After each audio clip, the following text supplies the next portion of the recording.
You've got no hope if you try to pretend to be Reed Hastings or Mark Zuckerberg or Bill Gates or whoever you want to think your CEOs are. In our first couple of years, all we were concerned with is not going bankrupt. But we looked back and none of those four efforts made any contribution to our victory. And in a perfect hindsight, the main thing we did wrong is you have to be authentic. I mean, you've got no hope if you try to pretend to be Reed Hastings or Mark Zuckerberg or Bill Gates or whoever you want to think your CEOs are that you've met. You know, that is crazy. And you got to really get comfortable with yourself, your strengths and weaknesses. People are inspired by authenticity, and I'm just surprised how many people feel like they're acting or try to act. And you may be a really quiet person, and that's fine. But if you have that fierce will, that desire for the institution, the company to be great, and your own role in that is secondary, and you authentically express that in whatever ways you do, then you'll be greatly accepted. Okay, and so that's all it takes, is to be authentic and not try to be something else, and to fundamentally care at your core about what's good for the company. And if everybody knows and you act in the notion of what's good, as best as your judgment can tell, what's good for the company, they will see that, and people will follow you, and they won't be cynical. It's when you hide things, it's when you pretend, that you lose trust very quickly. I would say memorize the first 86 pages of Jim Collins' first big book, Beyond Entrepreneurship. Someone gave it to me in '94, and I've read it every year since. And the first 86 pages are absolutely incredible. And so that would be the very practical advice. Yeah, I think everyone tries to build culture and values at first. You know, you have to stage it with a company to the degree that you're 20 people and you've got no revenue. It's sort of a very implicit culture. And, you know, you spend time on, you know, things that could kill you, like, you know, product market fit, and that's appropriate. And then, you know, later, if you're going to last, then you say, okay, how do we, you know, make sure that as new people come in, the culture gets better? And one of the big things is probably this idea that you get better as you get bigger. So everyone implicitly has the idea that, you know, you start sucking as you get bigger, more political, harder to get stuff done. And you have to actively fight acceptance of that and come up with very concrete examples where, like Netflix, is significantly better in culture than 3 and 5 years ago, and then 10 years ago and 15. And why is because we got more brains thinking about the problem. This is where Malthus really went wrong. So, of course, Malthus in the late 1700s said everyone's going to starve because you look at all the people growth and you look at the fixed agriculture. And he didn't realize that, you know, basically as the people grew, the ideas to improve agriculture would also improve. And so we've had a massive explosion in agricultural productivity and the ability to feed 7 billion people, which he would be shocked by. Right. And it's the same thing in company culture, which is if you have more, you know, if you have 1,000 really thoughtful people thinking about how to improve, you make more progress than if you've got 100. And so we are actually getting better as we get bigger. But it's constantly changing the frame of reference. That's really what the leader does, you know, that this is possible and that, in fact, we should aspire to it and make it happen. I mean, I would say in our first couple of years, so we're founded about 20 years ago in '97 to when we went public in 2002, all we were concerned with is not going bankrupt. Because the first big internet recession was 2001, and so we had built up a big expense rate and, you know, contingent on future financing, and NASDAQ fell 75% that year, and all the venture capitalists felt over-leveraged. They were barely going to be able to support their existing investments. Certainly, no one wanted to take on new ones. And so, while the year before, in 2000, to raise money was as easy as taking a tin can and shaking it. And, you know, like $50 million would show up in the can. It was incredible. Never seen anything like it until last year. And then the following year, after the crash, you know, you take your tin can out and shake it, and someone would steal the can. And so it was an enormously sharp and short change. which is why you see so much talk today about bubble, is the memory of, no one cares about the bubble, they care about the fall. So suddenly we didn't have enough money. We had to lay off a third of the company in 2001, and we eked into profitability and survived. But until that point, we really spent all the time just on how are we going to get the business to be, we were DVD by mail at the time. So it's how is it going to be profitable? And only after 2002, we realized, wow, we're going to survive. That we started to think, well, it'd be awful to not want to work here. So we should try to figure out what cultural attributes were there of what we wanted to work in. We didn't set out to try to say, like, what's the most theoretically efficient culture? What's the, and in some abstract sense, it was literally about us. And we realized that what we valued most, even more than success, was working with really talented people in a productive way. That joy of excellence was incredible. And of course, if you can get that joy of people excellence and talent density, then you're very likely to win. So, they come together. But at the core, it was about having dense talent. And part of it was, after we did this 1/3 layoff, it was 120 people to 80.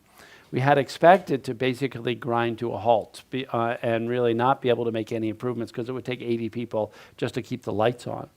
But in fact, we got more done with only 80 people. And we tried to figure out why, and we realized now there was no dummy proofing necessary. And so it was just everybody was going fast and everything was right. And so we realized with the right density of talent, there's very little process needed, and that was the joyful thing. So at first we said, well, let's do a 1/3 layoff every year. That was the key. And that's a long-term winning strategy. That's a long-term winning. It might be, back to the blitzscaling thing. So, and then we realized, no. Blitz shrinking. We're going to now add blitz that. shrinking. Well, you want your gross ads to be, Yes. 100%, Yes. and your net ads are less. But talent density matters so much. So then we figured, no, let's not do a layoff every year like that. Let's just do continued focus.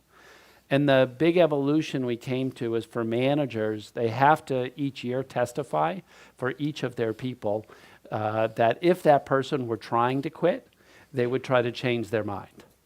And so it's up to the manager to decide, yes, I would want to change their mind, but sometimes you find that you have people working for you, and if they quit, you'd be like, oh, that's pretty good. And that's the case we wanted to proactively, not wait for them to quit, but proactively give them a generous severance package. We were so obsessed with not being Kodak, with not being AOL, with not being the company that, clung to the last dollar from its roots, that they missed the big thing.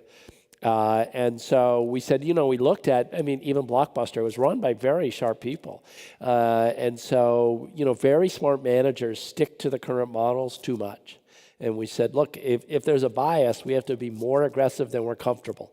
Because smart people, which they had been, make this mistake. So we would have a phrase that we have to be so aggressive it makes our skin crawl. And so then when the idea of splitting came up, it made our skin crawl. But we said, well, that's what we had to be prepared for. We're the company that's going to be hyper aggressive.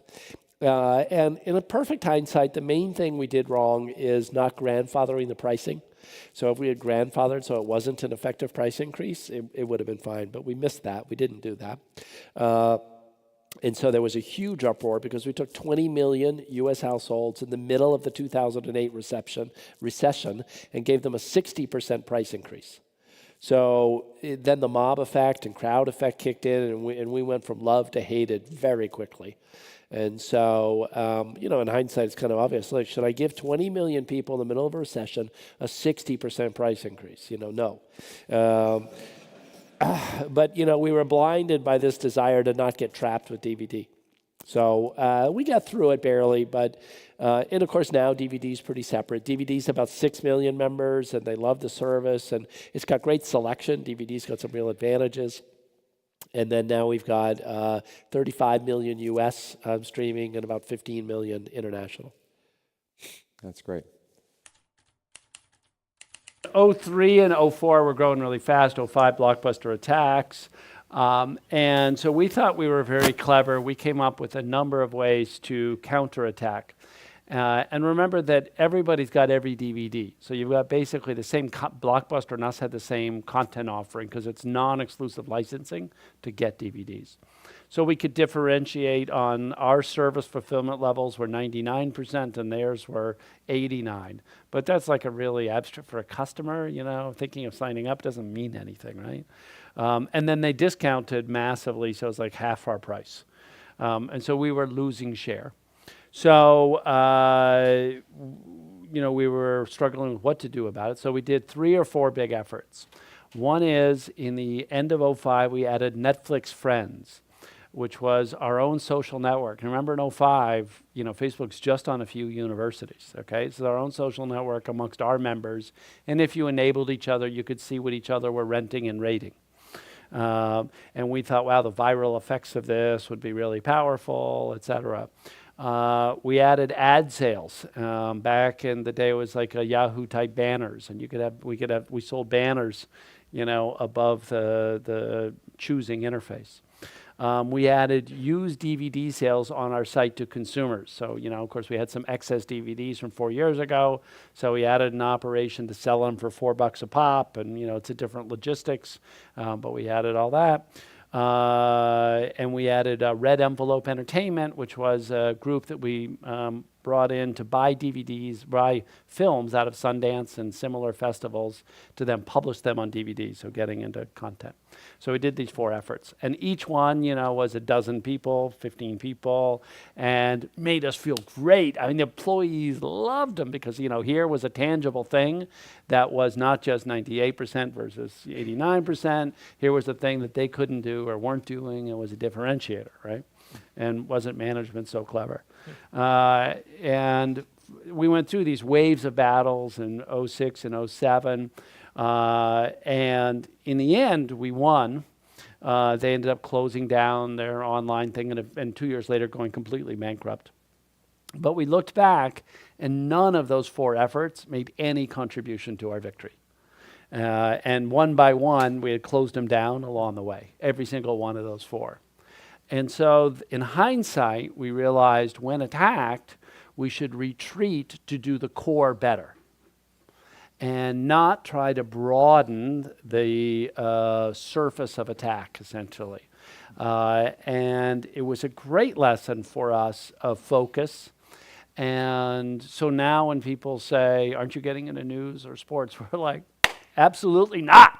You know, and we're really confident of our answer. Like movies and TV shows on a global basis, enormous market.